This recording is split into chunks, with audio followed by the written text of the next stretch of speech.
Hi, and welcome. I'm Dr. Kathy. And whether I was doing surgery in Guatemala, caring for infants, or teaching neonatal exams in Tanzania, caring for burn victims in Niger, teaching healthcare science in Korea, or traveling to Shanghai to learn Chinese medicine, I noticed the same thing worldwide. Patients needed better, healthier food choices. So, how was I going to take all of my skills and talents as a doctor and former chef, turn them into one career? That's when I had an idea. I was going to swap one white coat for another. Welcome to The Doctor Is In, Cooking with Kathy.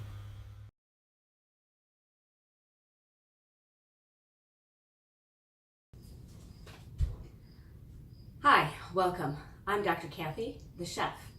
Today I'm going to make for you a coffee cake. It's a cinnamon coffee cake with a walnut streusel on the top in a real decorative pan, and everybody's going to love it. So the first thing we want to start with is our decorative pan. And I'm going to butter this and flour it so nothing sticks. And as you can see, there's lots of crevices here. We want to make sure we get them all. So I'm going to need for my recipe 2 sticks of butter. And I'm going to put that into a stand mixer. Doesn't matter which brand of stand mixer you have, just a stand mixer, that's important. I would say if you're going to do any baking, a stand mixer is one of the essentials to have in your kitchen. And we're going to be using a paddle for this particular purpose. And just attach that on and make sure you lock it in place. We don't want to lose anything. So I'm going to use the paper from the butter to butter my pan. And let's get this butter right into our stand mixer. And then take these containers. And we're going to just rub in all those nooks and crannies. This is a great way to use all of this butter and not have any waste. Kind of all about waste. Now I know that you probably think that my entire program is about being healthy, and it really is. But more than anything else, it's about cooking things that you're going to like to eat. So I've taken this particular recipe and made it something that you're actually going to want to eat. Now that I have this buttered, I want to put a little bit of flour in there in order to make sure that nothing sticks. This is a flour that I'm going to use for the streusel topping. So I'm just going to take a little bit of this and sprinkle it in here and kind of throw it a little bit at the sides. Okay, very good. And then we want to take this and kind of swoosh all of that flour around. Now I've got flour that I'm going to use for the cake, and I'm doing this over the pan for the flour in case anything falls in there. I've got a receptacle to keep everything from getting too messy. Very good. Now you're throwing the flour around the sides will also help to keep it like that. Okay, now we're going to put this to the side. I'm going to use this in a little bit. Okay. Like I said, I have in here my 2 sticks of butter, and I'm also going to add to this 2 cups of granulated white sugar. Now, you can use a combination of white sugar and brown sugar, but I'm using brown sugar in my strudel, so I'm using white sugar in my cake.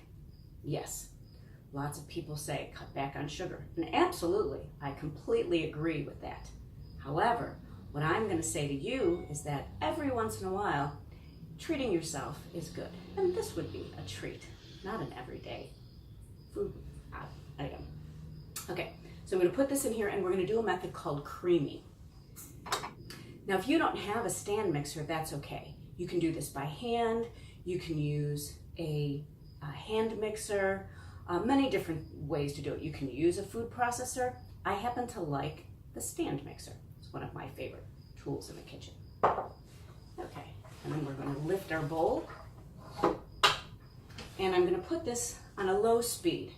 These are in increments of 2, so I'm going to start with a 2 and just let this cream. So as you can see, it's nice and creamy now. I'm going to turn it off, and to it I'm going to add about a tablespoon of vanilla. Now I'm eyeing this because I know a little bit about how to cook, but for baking it's really important to remember that accuracy is really important, because baking is about ratios. It's chemistry, and so chemistry is important. So I'm going to put about, not quite a tablespoon in here. It's going to give it a nice vanilla flavor. And you want to use a good quality vanilla, something that you would really want to just drink if it tasted like a drinkable item. And then we're going to add our eggs. Now I like to make sure everything is at room temperature, or when you're baking, everything is at the same temperature. In this case, room temperature, since we're creaming the butter. Now I've already cracked 3 eggs, and I'm going to add these into my pan. Now I'm going to show you the best way to crack an egg in order to make sure that you don't have any shells in your bowl. You take an egg, you take a separate bowl, you crack it on a counter, you take your thumbs, put it into that crack, and turn and open. And there we go. Now, you'll be able to see the egg, make sure it's good. Most of the time, if your eggs are fresh, they're good. And you'll also be able to see if you have any shells. I don't have any shells, so it's going to go right into my bowl. And it's going to mix until this becomes a beautifully yellow, creamy mixture. So now that you have a nice creamy mixture, you're going to turn off your machine. And one of the other essential tools that you need in your kitchen is a really good spatula. Now I'm going to scrape down the sides, make sure I get all of that goodness all mixed together really well. There's a little bit of extra butter on the bottom, so I'm going to mix that as well. And then we're going to give this one more turn at 4, just to make sure it's all completely mixed. There you go. Now, there's 2 ways of adding your wet and your dry ingredients. You can do the 1/3 method. That means you add 1/3 of your dry, 1/3 of your wet, 1/3 of your dry, 1/3 of your wet, 1/3 of your dry, 1/3 of your wet. You can do the 1/2, half of your dry, half of your wet. Or you can do all of the wet and then slowly add all of the dry, which is what I'm going to do. Now this is where I've healthied it up a little bit.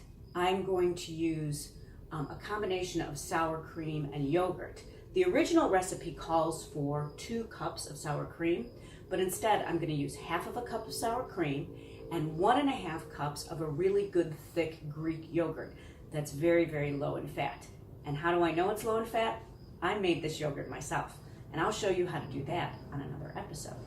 So I'm going to add all of my yogurt sour cream mixture in here, and again, using my spatula to get all of this yummy goodness. Going to give this a couple of turns with the mixer to get it all incorporated. Very good. Now I have 3 cups of flour here, and in this bowl I have 1 teaspoon of baking powder, 1 teaspoon of baking soda, and 1/2 teaspoon of salt. The original recipe calls for 1 teaspoon of salt. I've taken out some of that salt to make it a little healthier, especially for you hypertensive patients, because I believe that there's enough baking soda in here to give it a salinity or a saltiness. Now, I'm going to put this in first, kind of give it a nice little shake throughout, and then I'm going to quick mix it just on 4 for about 3 seconds.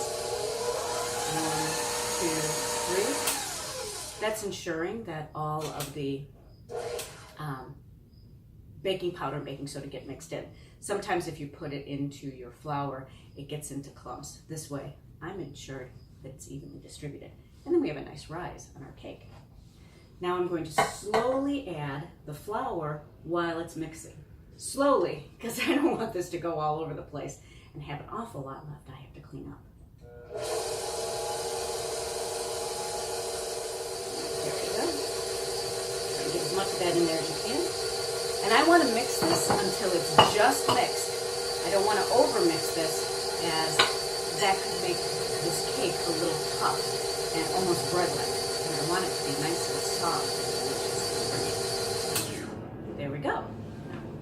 Let's take down our bowl, take off our blade, use our lovely spatula that I've got here. It's a nice small rubber one. Really like these. They can get into lots of places. Even though they're small, they do lots of really great work. Now, if you're a little bit afraid about eating raw dough because of the raw eggs, then I wouldn't recommend doing this. I'm gonna do this because I want to taste the mixture. Make sure it doesn't have too much salt, make sure it has enough sugar. So all I'm gonna do is just take a little taste of it. It's good. Oh, this is gonna be a delicious cake. And I'm just gonna scrape up all the sides and ensure everything is mixed together really nicely, scraping off the bottom as well. We don't want clumps on the bottom. Look at how beautiful that is. Oh, isn't that lovely? Okay, I'm gonna take this out of the way so I can prep our pan. Okay, now I have all the ingredients to make our crumble. We're gonna start with 1 cup of melted butter. Yeah, this seems like an awful lot, but this is gonna go not only on the top, but it's also gonna go in the inside of it just a little bit. I'm gonna add to that some sugar, brown sugar in this case, and I can take my spatula that I've used for my cake, it's fine to do it like this, and mix this together really nicely until the brown sugar just starts to melt. As you can see, it's started to melt very nicely. Now to this, I'm gonna add a tablespoon of ground cinnamon with a teaspoon of ground nutmeg. That nutmeg adds a little bit of spice that most people say, not sure what that is. It's one of those flavorings that surprises people in a good way. You don't have to give away your secret. And then I'm gonna take that flour that I had, and this is about 1/2 cup of flour. I'm gonna make a nice little crumble, and also some crushed walnuts. Now before I put them in here, I'm gonna scatter just a couple of crushed walnuts on my pan, just to give it a little extra texture. Not many, just a few. Okay, I'm gonna place my walnuts in here. And mix this together until it forms a nice little paste. Very good. Now I'm gonna take some of this and put this to the side, because I'm gonna put this into the cake, and then I'm gonna add a little bit more flour to the rest of it. So I'm gonna take about 1/3 of it and put it into a bowl. And then I'm gonna add some more flour to the rest of it. Okay, so here's that mixture that I'm gonna add some more flour to. I've got a spare 1/3 of a cup of flour, and I'm gonna slowly add some of it in, mixing it together until it's a nice crumbly texture. Okay, and need a little bit more. You shouldn't need more than 1/3 of a cup. I'm almost there. There we go, that should be enough. Oh yeah, this is gonna be perfect. Yummy. Okay, so this is a nice little sort of crumbly texture. Again, we're going to save this, but we can use it. And I'm going to take this crumbly mixture and do exactly what it sounds like. I'm going to crumble it into the top of my pan, or the bottom of my pan actually, which when I turn it out will be the top of my pan. So this is going to be my beautiful crumble on the top. Okay. I want to get that all nice and evenly spread out through here. This is total decadence. And that's why I say this isn't an everyday treat. This is a treat that you can have every once in a while. Now, as a physician, I would tell my diabetic patients, no, you can't have any sweets. As a chef, especially a pastry chef, it's hard for me to say that. So I've tried to come up with recipes that people are going to enjoy eating, and it'll still be on the border of healthy for your doctor. Okay, so I've put that crumble in, and you can see it's all crumbled at the bottom. I'm gonna get my pan out of the way. And I've got that extra bit that I've saved. Now I've got here an ice cream scoop. And an ice cream scoop is a great tool to have when you're going to be baking. It's not just for ice cream. It's going to give me even scoops. And so I'm just going to take even scoops and put them all along my pan. And this is going to kind of control the amount of cake that's in my pan and where it goes. Because this is kind of a thick mixture. And sometimes if you pour it, it doesn't go quite as evenly as you like. Doing it this way is great because it all spread out once it's in here. You can do little scoops like this. Now, as you can see, I've got these little scoops. And this is where this mixture is going to come into play. Now it's kind of hardened a little bit, which is good. I'm just going to stick little glumps on each one of these balls. They're going to be great little surprises on the inside.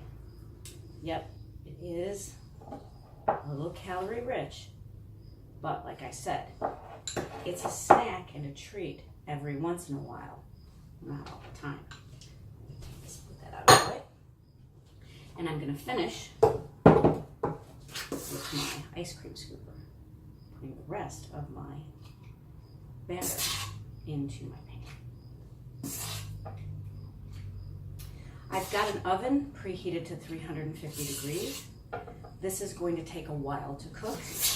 It's a pretty deep, thick batter, so we want to make sure that you've got enough time to cook it. It's probably going to take between 45 minutes to an hour, just depending on how your pan cooks. Okay, very good. Scoop as much of this out as you can.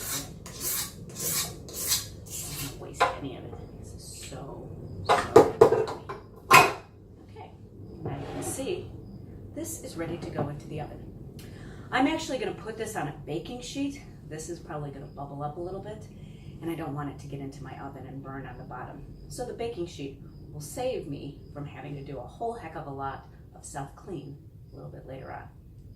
So like I said, I'm putting this in a 350 degree Fahrenheit preheated oven. That's about 120 degrees Celsius. Convection ovens, you want to put a little bit lower. It's going to depend on your convection oven. And you're also going to cook it a little bit shorter. We're going to cook this until I stick a knife in and it comes out clean. Like I said, between 45 minutes and an hour, but I'm going to check it at 35. So come on back and I'll show you the finished product, how beautifully delicious it is, and how to serve it to your friends and family. Hi, welcome back. And our cake is out of the oven. It is cooled enough where I can actually touch it. You can see how beautifully brown this is. And yeah, it's a little cracked on the top, but that's okay. This is going to be the bottom. So, I'm going to take a plate and put it on the top. Fingers crossed this comes out. And here we go.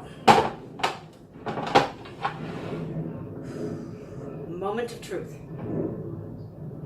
Yay! Oh, look at how beautiful that is. Lovely. Absolutely lovely. There's a little bit stuck in the top. That's okay. You know why? Gives me a chance to taste it. Mmm. That is so good. I got a little bit of a crispy topping. It's fantastic. That aside. Now, I'm going to serve this with a little bit of powdered sugar. You'd really like it to be completely cooled before you put the powdered sugar on. That's okay. I'm going to put the powdered sugar on now. If it soaks it completely in, I'll just add a little extra dimension of sweetness. So I've got some powdered sugar here. This is actually homemade powdered sugar. So it's a little bit coarser, which is what I want for this particular application. I just took regular granulated sugar and whizzed it through a food processor to the consistency I want. And then I added a little bit of tapioca starch to it to keep it from sticking together. Not cornstarch, tapioca starch. And then I have just a fine grain sifter. I'm going to put this into my sifter. And you can see that it's just going to Add a little bit at a time on here. And there we go. Hide the one little section that's broken. I got a chance to taste. There we go. And this is as pretty as a dessert is going to get. Great in the morning with a cup of coffee. Wonderful in the afternoon on a Sunday with some tea, or served after a Sunday dinner for the family.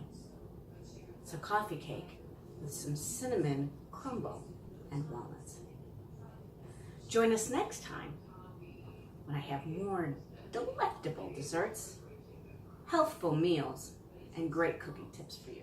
This is Dr. Kathy, the chef. Thank you for joining me on The Doctor is In, Cooking with Kathy. Ciao.